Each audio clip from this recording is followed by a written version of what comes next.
Me datën e premierës tashmë të konfirmuar për 20 dhjetor, moderatori Ledion Liço ka bërë të ditur se përgatitjet për natën hapse të Big Brother VIP ndodhen në fazën përfundimtare. Ndërsa publiku është njohur prej ditësh me momentin e nisjes së spektaklit, Liço ka zgjedhur të ndajë në Instagram pamje nga puna intensive që po zhvillohet në prapasken. Ai ka publikuar imazhin e skenarit të episodit 1, si edhe foto nga studioja, ku shfaqet në diskutime me ekipin teknik për detajet e fundit të produksionit. Këto postime shërbejnë si një dëshmi vizuale se struktura e emisionit është tashmë e përfunduar dhe se çdo gjë po shkon sipas planit për nisjen e sezonit të ri.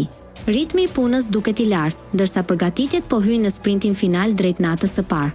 Publikimi i skaletës sinjalizon se gjithçka është gati për hapjen e spektaklit, duke lënë vetëm një pikpyetje të madhe për teleshikuesit: cilët do të jenë personazhet që do të hyjnë në shtëpinë më të famshme të vendit dhe kush do të jenë dy opinionistët që do të komentojnë dinamikat e lojës. Kjo enigmë mbetet surpriza kryesore e natës së parë, duke shtuar edhe më shumë kurreshtjen dhe pritshmëritë për sezonin e ri.